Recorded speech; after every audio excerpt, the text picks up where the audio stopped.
Et quand nous entendrons la douce mélodie d'une lyre résonner au loin, dans l'immensité de la nuit, nous saurons qu'il s'agit de la lyre d'Orphée.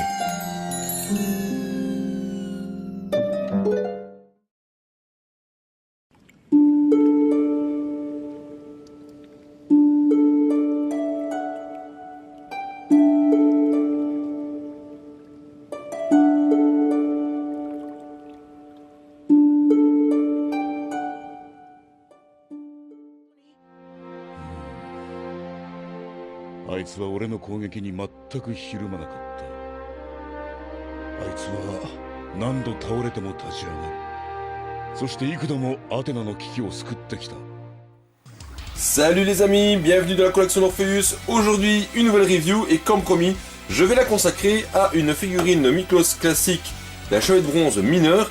Et ici, ce sera Geki de l'ours en l'occurrence. Alors, personnage qui est très peu vu et très peu utilisé dans la saga. On en reparlera pendant le montage de celle-ci. Maintenant que la présentation de cette review est faite, eh bien passons au packaging de cette boîte et tout ce qui va suivre comme d'habitude par après, les blisters, le montage et la pause plus débrief. Allez, c'est parti, en avant.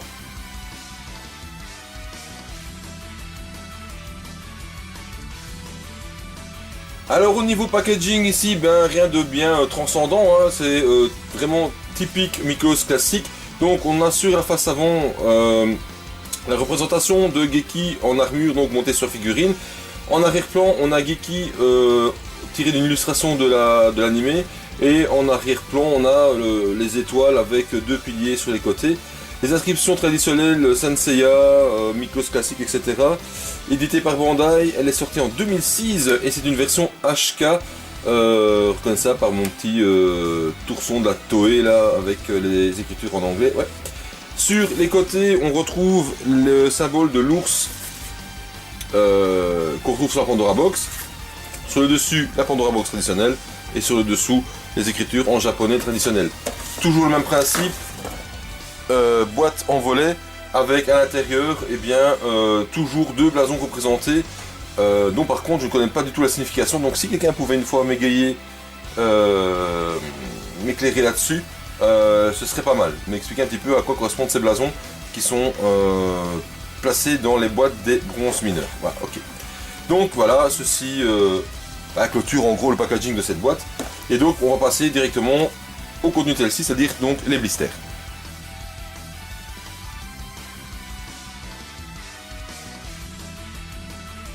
Alors, au niveau du contenu de la boîte, ben, comme d'habitude, on a affaire en premier lieu à une notice en couleur, d'accord, avec sur la face avant les différentes écritures, les logos Senseiya, l'illustration de l'ours de la Pandora Box.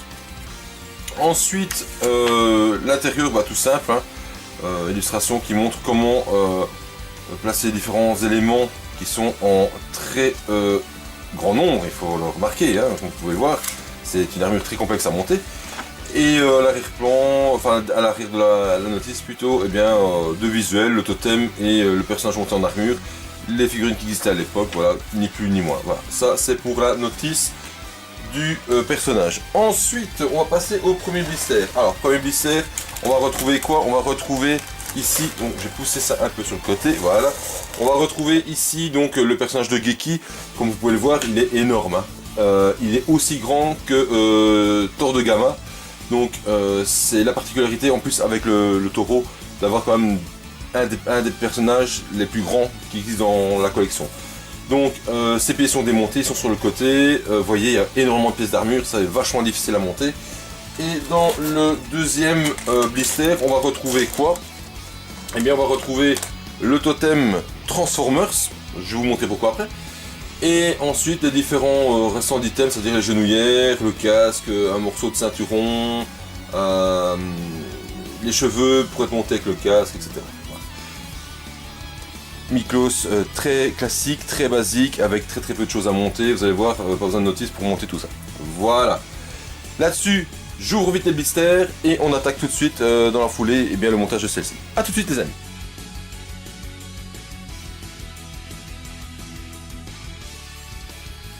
Voilà, alors c'est parti pour le montage de la figurine. Bon, on va commencer déjà par prendre celle-ci. Ben, comme je vous le disais, vous voyez, elle est énorme, hein, d'accord? C'est rigide au possible. Donc voilà, vraiment une belle figurine, bien rigide comme on les aime. La peau pour moi est un petit peu trop jaunâtre, voilà, je trouve que c'est un petit peu, voilà, un petit peu trop, enfin bon, voilà, on sait jamais que... mon avis. Alors, on va démonter tout de suite les mains, comme ça je verrai bien ce que je mettrai comme main. Donc ici, on a 3 paires de mains. Les mains en point fermé qui étaient montées dessus. On a une main en pronation avec les pouces comme ceci. Et alors on a une main ouverte comme ceci qui est prévue dedans. Qui peut servir par exemple pour attraper Seyar si on fait un posing avec, etc. Alors, donc, Geki de l'ours. Alors, figurine, enfin personnage, qui pour moi est avec la plupart des bronzes mineurs, on va dire ça comme ça, et pour moi vraiment sous-exploité dans la série, pour la simple et bonne raison que on le voit au tout début du tournoi galactique, et ensuite terminé, on ne le voit plus.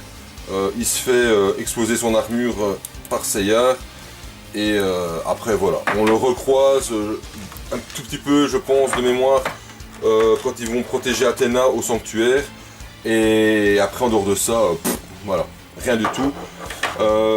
Il subit le même sort que les autres bronzes mineurs, hein. Ça c'est un fait certain, à part Jabou qui est un petit peu peut-être plus exploité, dans le sens où on voit un peu plus de choses du passé, entre autres avec Seyar, et un petit peu le côté, comment dirais-je, compétition entre les deux. Sinon, en dehors de ça, voilà, c'est sous-exploité en général pour les bronzes mineurs. Et Geki de l'ours, on le retrouve comme formateur dans le nouveau sanctuaire, dans les Senseiya Omega. Voilà, pour ceux qui ne l'auraient jamais vu, série dont il y a à boire et à manger. On aime ou on n'aime pas. On aime ou on n'aime pas. Moi j'aime bien. J'ai bien aimé un peu le début avec Mars, avec la saga de Mars. Après, ouais, c'est un peu tiré en longueur, ça c'est vrai. Maintenant, peut-on jeter la pierre à ceux qui ont voulu réinventer un petit peu le concept? Je trouve que le concept avec les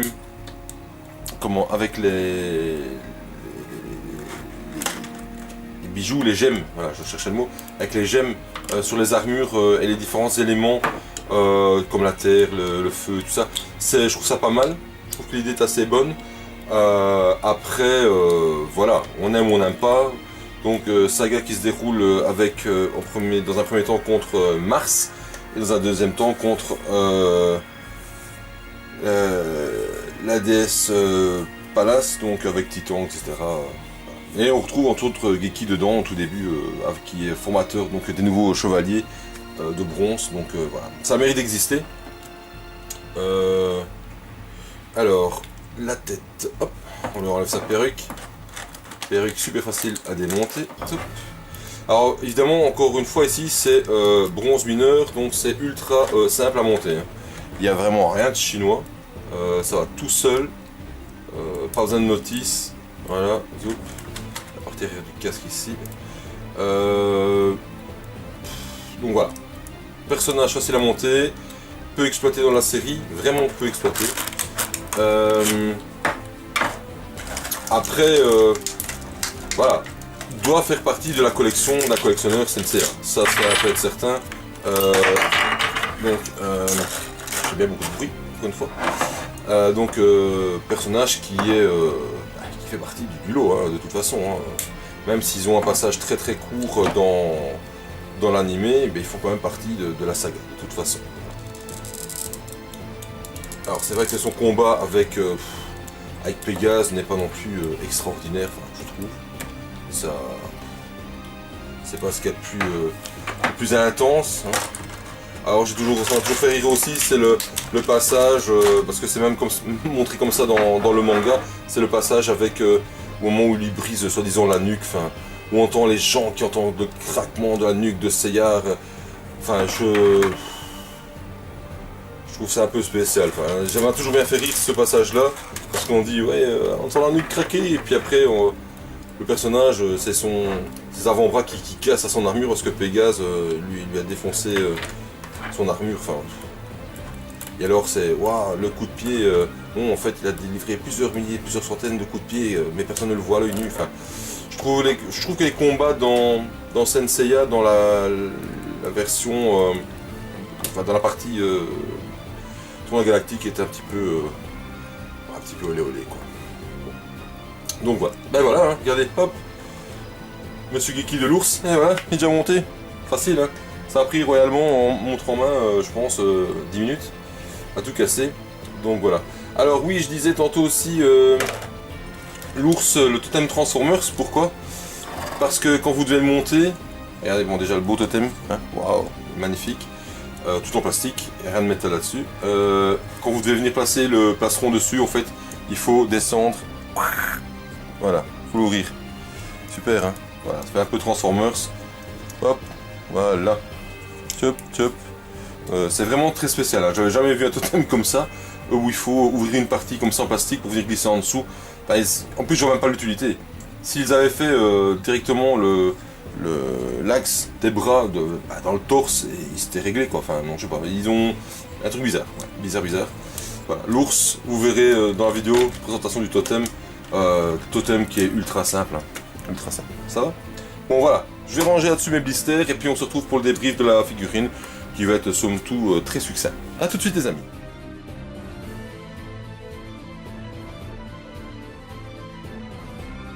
Voilà, pause et débrief de cette review. Alors je vais tout de suite attaquer la figurine et l'armure. Au niveau de l'armure, gris métal, bien profond, vraiment beau, de bonne qualité.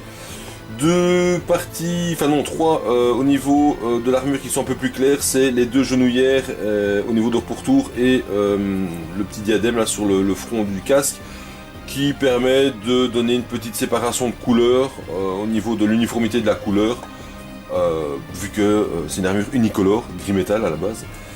La peau je trouve un peu trop jaune, je trouve jaune orangé, enfin j'aurais préféré une couleur un peu plus chère. Bon maintenant j'ai pas en mémoire du tout les origines de Geeky, donc peut-être que c'était fait en conséquence. Sinon en dehors de ça, au niveau posing très simple, hein. Ici j'ai opté pour l'attaque de la mandale du grizzly dans la patate. Attaque qui n'a pas su délivrer à Pégase, vu que Pégase l'a atomisé avec son coup de pied de Pégase, là où personne n'a vu les centaines de coups de pied partis, ils n'en ont vu qu'un. Voilà, juste pour dire, voilà, j'ai essayé d'opter pour une petite attaque, faire une pause un peu dynamique. Maintenant c'est quand même fortement limité parce qu'on n'a que 3 paires de mains, les poings joints, en paire. Les mains ici en pronation, pouce et index joints, et la paire de mains avec la main bien ouverte. Voilà, la paire de mains bien ouverte, on pourrait refaire le posing où il attrape Sayar par le cou, et au moment où il est en train d'étrangler, on pourrait refaire le posing. Après à côté de ça, on n'a pas grand chose de disponible. Pourquoi? Parce qu'on là aussi on n'a qu'un seul visage. Et c'est vrai qu'en 2006, Bandai ne voyait peut-être pas forcément l'utilité de faire plusieurs visages pour des figurines. Or, ça devient quand même quelque chose très important parce que ça nous permet à nous collectionneurs de faire des posings peut-être variés et différents ou changeants avec le temps en fonction de nos humeurs et nos envies. Donc ouais, voilà, donc ça c'est un bémol au niveau du posing. Sinon en dehors de ça, j'ai opté pour la pose en vitesse, ça m'a pris 10 secondes, baf, 10 secondes, je l'ai posée, vous voyez, hyper stable, je la pose, elle tient toute seule, il n'y a rien à dire, ça tient. La figurine est déjà lourde en elle-même, sans son armure. Et là elle est super bien équilibrée, elle va vraiment bien. Voilà.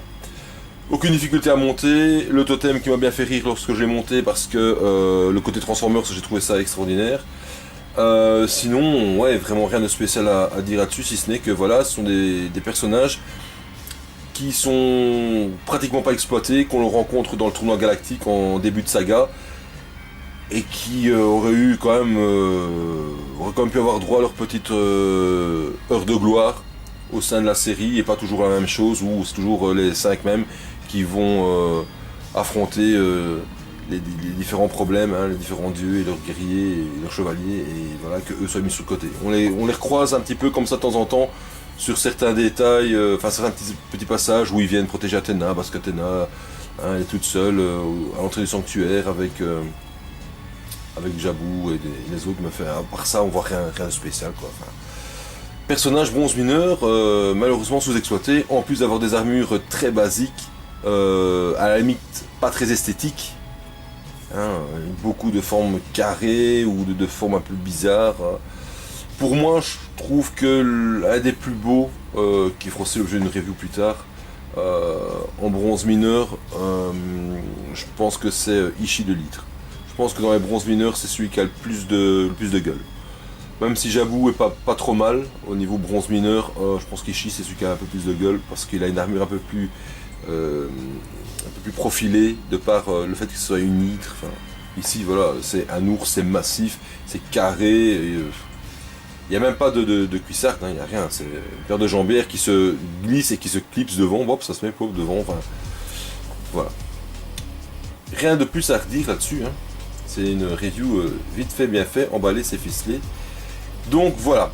Alors, prochaine review qui sera faite, ce sera sur un bronze V3, vu que je les ai tous. Donc ce sera sur un bronze V3 de chez Bandai.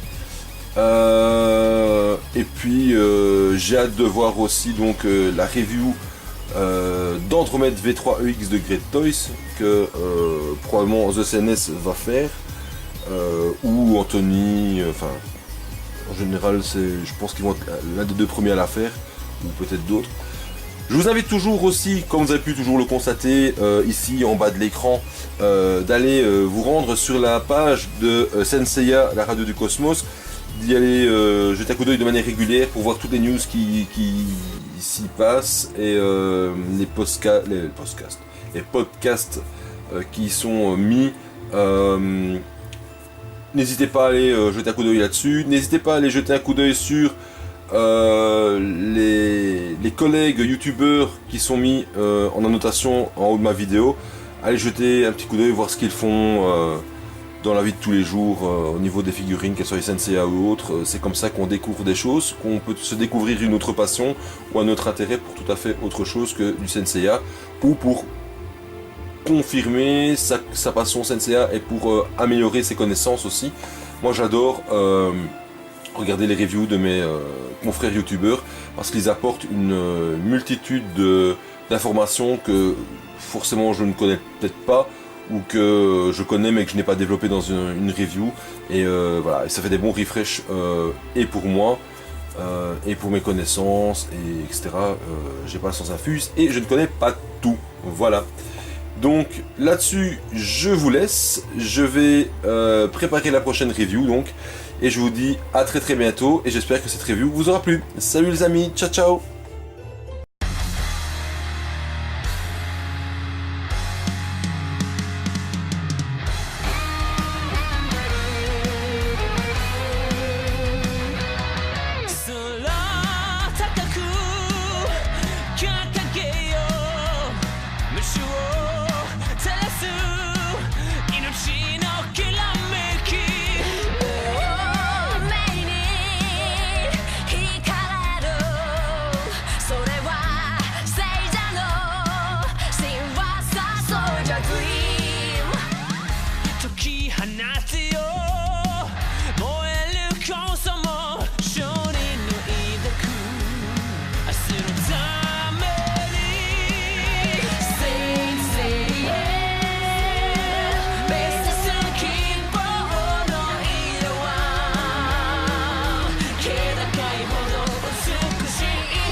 Quand nous entendrons la douce mélodie d'une lyre résonner au loin, dans l'immensité de la nuit, nous saurons qu'il s'agit de la lyre d'Orphée.